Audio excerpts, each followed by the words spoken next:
ये कहानी हिमालय के घने जंगल की है। वहाँ एक बिल्लू बिल्ला रहता था जिसे अपनी ताकत और अपनी फुर्ती पर बड़ा ही घमंड था। वो अपने आगे किसी को भी गिनती में नहीं लेता था। छोटे मोटे पक्षियों को तो वो यूँ ट्रीट करता है कि मानो वो ही जंगल का राजा हो, और करे भी क्यों ना। जंगल का राजा भी अंदर ही अंदर कहीं न कहीं उस बिल्लू बिल्ला से डरता था, और जब राजा किसी से डरता हो तो प्रजा की तो बात ही क्या। बिल्लू बिल्ला के इस रवैये से पूरे जंगल के सारे पक्षी दुखी थे। कई पक्षी उसे समझाने की कोशिश भी करते, पर वो कभी भी किसी की सुनता नहीं था। यहाँ तक कि उसकी बचपन की दोस्त टुनटुनी चिड़िया भी उसे समझाने की कोशिश करती है। यार बिल्लू, देख यार, स्कूल के दिनों की बात और थी। अब मुझे बिल्लू नहीं, बिल्लू बिल्ला कहा कर। और पूरे जंगल में ना अपनी इज्जत है, इज्जत।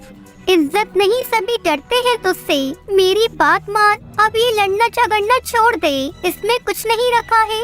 तेरी तरह मैं डरपोक नहीं हूँ, शर्म आनी चाहिए तुझे। मेरी दोस्त होकर भी मेरी तरह ठाठ से नहीं रहती, डरपोक कहीं की। तब तक आप लोग कमेंट में बताएं 90 + 90 कितने होते हैं। ये डर नहीं है यार, रिस्पेक्ट है, सामने वाले के प्रति आदर है। आदर नहीं, ये अपने डर को छुपाने का बहाना है। अरे यार, तू मेरी बात समझने की कोशिश कर। नहीं समझना है मुझे, और आगे से समझाना भी मत, वरना तेरी और मेरी दोस्ती खत्म। बिल्लू बिल्ला पर किसी की भी समझाने का कोई भी असर नहीं होता था। यहाँ तक कि अपने घमंड में उसने अपनी बचपन की दोस्त टुनटुनी चिड़िया से भी लड़कर दोस्ती तोड़ दी थी। वो अपने को समझाने वाले और सलाह देने वाले को पसंद नहीं करता था। उसे तो सिर्फ उसे सलाम करने वाले पसंद थे। जो भी रास्ते में मिलता उसे सलाम करता, जो उससे सलाम नहीं करता उससे वो जबरदस्ती सलाम करवाता। क्यों बे, सलाम मारने के लिए तेरे हाथ टूट गए हैं क्या? हाँ वो क्या, सलाम मार, और हर बार सलाम मारना, वरना तेरे आगे का दाया और पीछे का बाया पैर तोड़कर ना खा जाऊंगा। ना चल पाएगा ना घिसट पाएगा।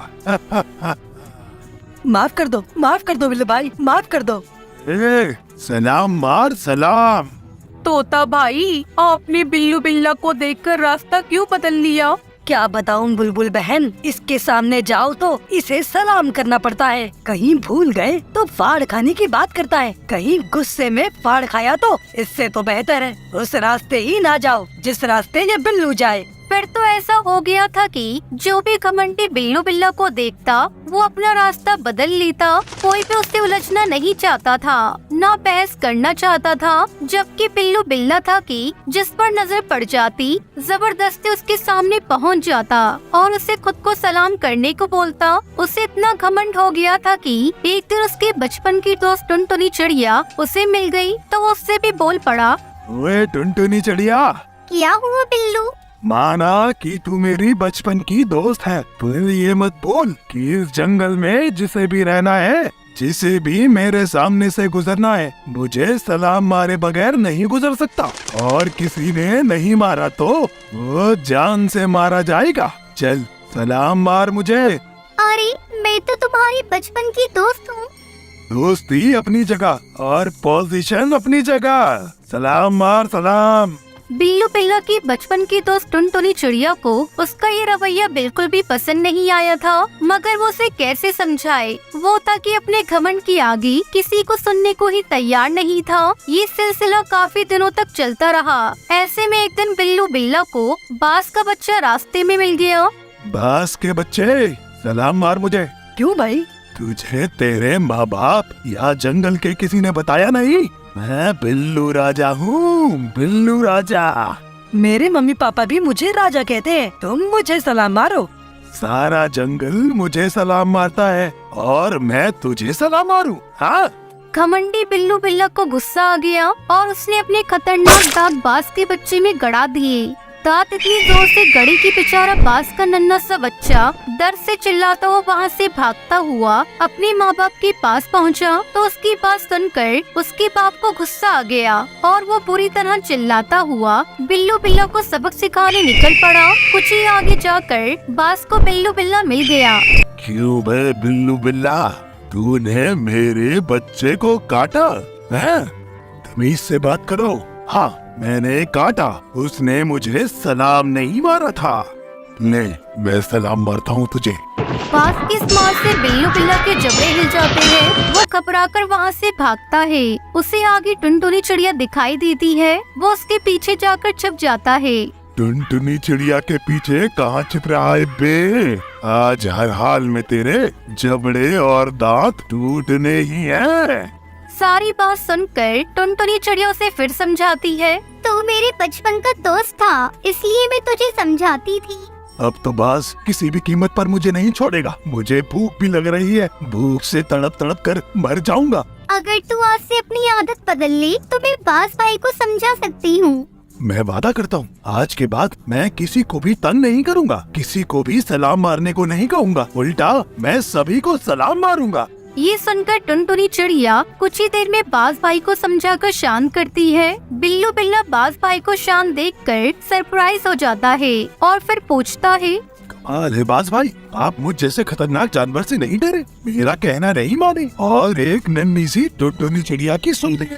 इस संसार में कोई भी सबसे ज्यादा ताकतवर नहीं है, जानवर की ताकत से ज्यादा उसकी जबान की ताकत होती है। तुम में घमंड बनाए, इसलिए टुनटुनी चिड़िया के सामने तुम एकदम कमजोर हो।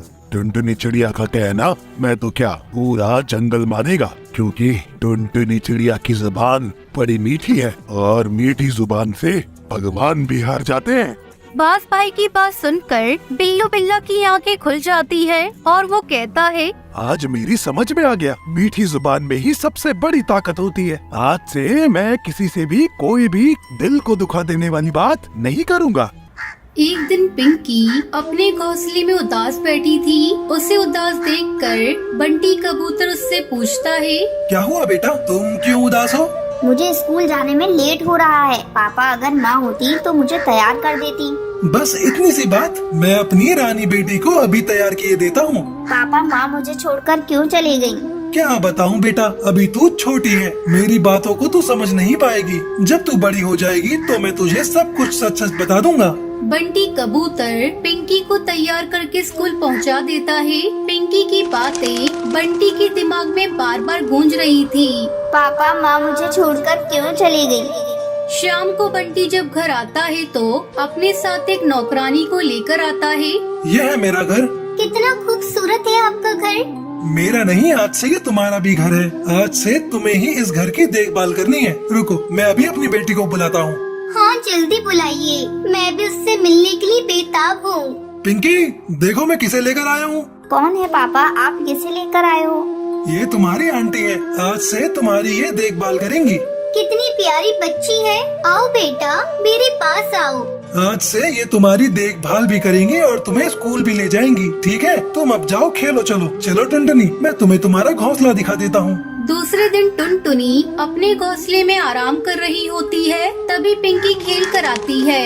आंटी आंटी मुझे बहुत जोरों से भूख लगी है, मुझे कुछ खाने को दो। आंटी आप क्यों नहीं सुन रही हैं? मुझे बहुत जोरों से भूख लगी है, मुझे कुछ खाने को दो।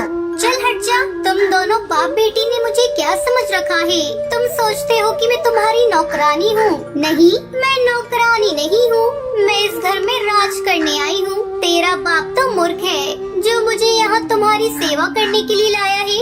आंटी पापा ने तो कहा था आप मेरी देखभाल करेंगी। मूर्ख, मैं तुम्हारी देखभाल तेरे बाप के सामने ही करूँगी। आने दो पापा को, आज मैं उनसे शिकायत करूँगी और ये भी कहूँगी कि आपने मुझे धक्का दिया। अच्छा, तेरी इतनी हिम्मत, तू अपने पापा से मेरी शिकायत करेगी? ठहर जा, तुझे खाना खाना है ना? मैं तुझे अभी खाना खिलाती हूँ। टुनटुनी किचन में जाती है और वहाँ से मिर्ची का पाउडर उठाकर लाती है। ले खा, खा तू, तुझे भूख लगी है ना? खा ले, जी भर कर खा ले। बड़ी आई मेरी शिकायत करने वाली। अब जब रात भर तेरा मुंह चलेगा तो तुझे पता चलेगा शिकायत कैसे की जाती है। आंटी मेरा मुंह जल रहा है। तुझे शिकायत करनी थी ना, अब तो शिकायत कर, मैं तुझे ऐसा खाना डेली खिलाऊंगी। पिंकी रोते हुए अपने घोंसले में चली जाती है और जाकर सो जाती है। रात में बंटी जब ऑफिस से घर आता है तो कहो आज का दिन कैसा रहा? पिंकी ने कहीं तुम्हें तंग तो नहीं किया? अरे नहीं नहीं, बहुत प्यारी बच्ची है, बहुत शांत रहती है। पिंकी तो कहीं दिखाई नहीं दे रही है, कहाँ है वो? आज मैंने उसके साथ बहुत मस्ती की, वो थक कर सो गई। चलो अच्छा है, वो तुम्हारे साथ घुल मिल गई। अगली सुबह टुनटुनी अपनी सहेली से फोन पर बात कर रही थी। अरे क्या बताऊँ तुझे, मैं तो यहाँ एकदम महारानी की तरह रहती हूँ और वो पिद्दी सी चिड़िया, उसे तो मैंने नौकरानी बना कर रखा है। अरे टुनटुनी, किससे बातें कर रही हो? इधर आओ। चल मैं फोन रखती हूँ, मेरा मालिक बंटी कबूतर मुझे बुला रहा है। देखो टुनटुनी, तू पिंकी को तैयार करके समय पर स्कूल भेज देना, मैं ऑफिस जा रहा हूँ। हाँ ठीक है, मैं उसे भेज दूंगी।